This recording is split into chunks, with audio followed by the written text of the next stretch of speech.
Bienvenue sur Révolution des cœurs, le podcast qui libère la parole des femmes de culture arabo-musulmane. Ici, nous brisons les tabous et nous parlons d'amour et de liberté. Dans ce nouvel épisode, Salima nous raconte son adolescence marquée par les injonctions religieuses sous la surveillance et pression de sa mère. Salima arrive à s'émanciper dans la douleur. Petite mise en garde d'ailleurs, il sera question de troubles alimentaires et de santé mentale dans cet épisode. Petite anecdote, il y a quelques mois de cela, la meilleure amie de Salima a découvert mon profil et a envoyé le podcast à sa meilleure amie, car elle était concernée par cette thématique. Salima m'a par la suite contactée pour témoigner. Un grand merci à Salima donc, et à sa meilleure amie. Bonne écoute!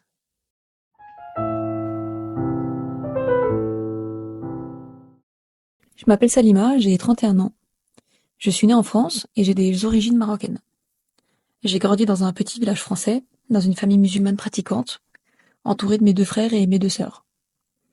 Mon père travaille à l'usine et ma mère est femme au foyer. Mon enfance était plutôt heureuse. J'étais très proche de mon grand frère et de ma petite sœur. Ou du moins, jusqu'à ce que nous atteignions l'adolescence. Parce que mes premières règles ont marqué le début de notre séparation, et c'est à partir de ce moment que ma vie a commencé à basculer. Ma mère cherchait à contrôler chacun de mes gestes. Elle fouillait dans mes affaires, et elle me contrôlait physiquement lorsque je rentrais de l'école.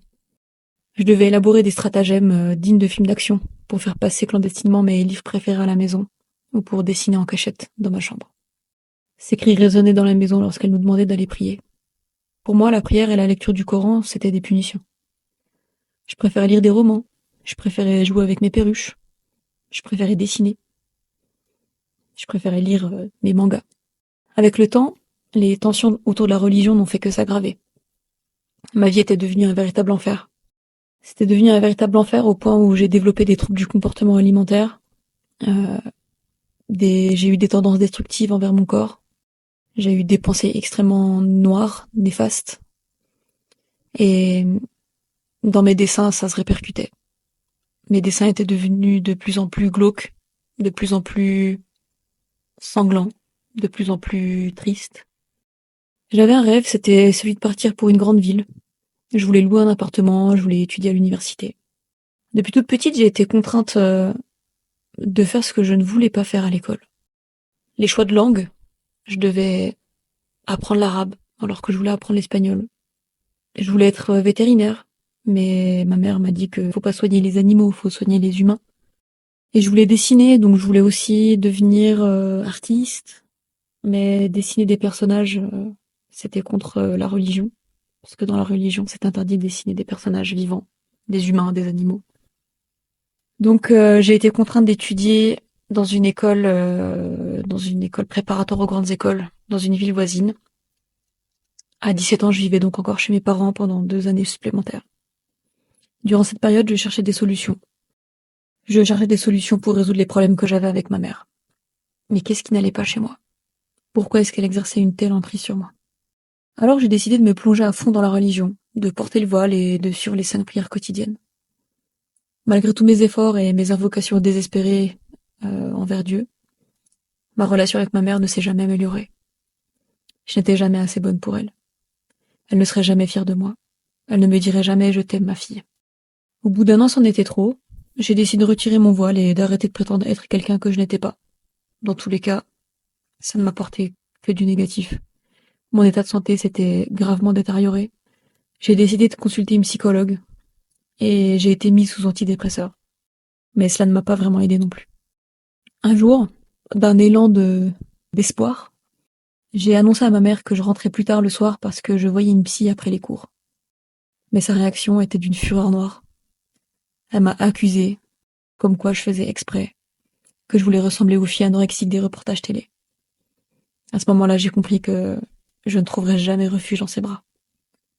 Je ne savais même pas qu'il existait des reportages sur des filles comme moi à la télé. Donc je les ai tous regardés, pour savoir qu'est-ce qui n'allait pas chez moi. Sans grande surprise, avec ces problèmes de santé, ces problèmes que j'avais dans ma tête, psychologique, mentale, j'étais dépressive. J'ai raté mes concours d'intégration pour une école d'ingénieur. Mais j'ai tout de même été acceptée dans une université dans une grande ville française. À 19 ans, j'ai enfin pu quitter le foyer familial. Mais j'étais comme Mowgli. J'étais effrayée partout. Je faisais des trajets rapidement entre mon studio et ma fac.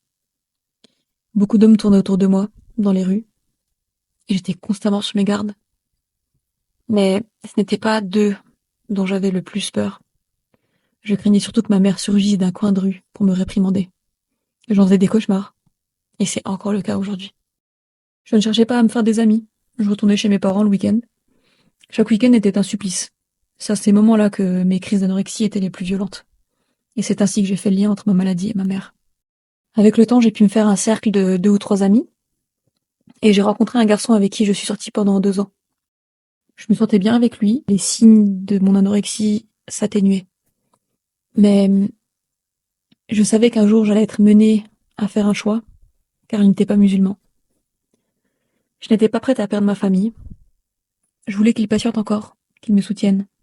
C'était le seul qui m'apportait l'amour dont j'avais tant besoin. Malheureusement, cette situation irrémédiable nous a finalement séparés. Et j'ai obtenu mon diplôme d'ingénieur avec le goût amer de cette douloureuse rupture. Mais s'en est suivi une longue phase de reconstruction. Il fallait que je me remette en question. J'ai remis ma vie en question.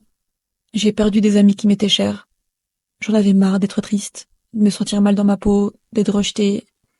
Et j'en avais marre de cette maladie mentale qui me rongeait. Je voulais devenir forte. Je voulais accepter de me battre pour m'améliorer. Donc j'ai décidé de changer de stratégie. Mon diplôme en poche, je me suis expatriée dans un pays voisin. J'ai trouvé un très bon travail. Le confinement est arrivé et je l'ai passé dans la méditation, dans l'introspection. J'ai enfin pu découvrir ma valeur et m'aimer. À 26 ans, je me sentais plus forte que jamais. J'étais de nouveau prête à accueillir quelqu'un dans ma vie. J'en ai parlé à ma mère. Elle m'a soutenue à sa façon. Elle m'a présenté des cousins par-ci par-là. J'ai fait des visioconférences avec mes parents pour me parler de tel ou tel garçon de bonne famille. Mais ça ne m'intéressait pas. Au bout du 4e prétendant, ma mère a conclu qu'aucun homme de bonne famille ne voudrait épouser une femme occidentalisée comme moi. Je suis maquillée, avec les cheveux décolorés. Je passe des heures à dessiner, je passe des heures à jouer à la guitare. J'ai mis de côté son discours accusateur et je me suis inscrite sur une application de rencontre. J'ai rencontré un homme qui m'a plu et je me suis empressée d'annoncer ça à ma mère.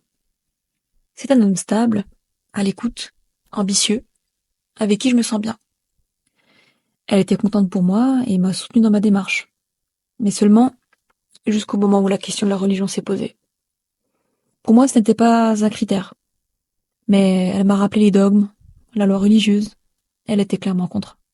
Plus ma relation se concrétisait, et plus son opinion se renforçait, et les appels menaçants s'enchaînaient. Elle insistait, il doit se convertir pour être accepté. Elle essayait d'être rassurante en même temps, en disant que je pouvais toujours lui rendre visite, mais que c'était conditionnel. Ne pas venir avec lui, ni parler de lui. J'étais officiellement censurée. J'ai bataillé pour le présenter. Après presque 1 an de relation, j'ai tenté le tout pour le tout. Nous nous sommes rendus ensemble chez mes parents pour faire les présentations. Il a dû attendre dans la voiture des heures pendant que je tentais de négocier. J'ai quitté la maison sur les paroles explosives de ma mère. Si tu as un enfant de lui, tu n'es plus ma fille. Et tu as de la chance que nous soyons en France, car sinon je t'aurais lapidé sur la place publique. Depuis ce jour-là, je n'ai plus beaucoup d'interactions avec ma famille. Après 3 ans de vie commune, mon compagnon m'a demandé en mariage, et j'ai dit oui. Mais ma famille dit toujours non. Seules mes 2 sœurs et mon petit frère ont naturellement assisté à notre mariage. Cet événement a eu l'effet d'un raz-de-marée. Ma famille en arrière-plan s'est déchirée sous la colère de ma mère. Je n'ai jamais voulu choisir. J'aime mes parents, j'aime mon mari m'aime inconditionnellement. Mais mes parents m'aiment uniquement si je rentre dans leur moule. Je ne regrette strictement rien de mon parcours. Je n'ai jamais été aussi heureuse que depuis que j'ai décidé de ne plus rien cacher de ma vie et de la vivre pleinement. Je me suis libérée de ce fardeau de plaire aux gens, de plaire à ma famille. En fait, ils ne reflètent sur toi que leur propre peur. Suis ton cœur, suis tes rêves, vois grand. Tu as le droit d'être heureuse. Alors, pourquoi s'en priver ? Si cet épisode vous a plu, vous pouvez témoigner votre soutien au projet en vous abonnant au podcast, en laissant un commentaire et en mettant 5 étoiles si la plateforme que vous utilisez vous le permet. Pour encore plus de contenu, suivez le compte Révolution des Cœurs sur Instagram. Ce projet vivra grâce à vous.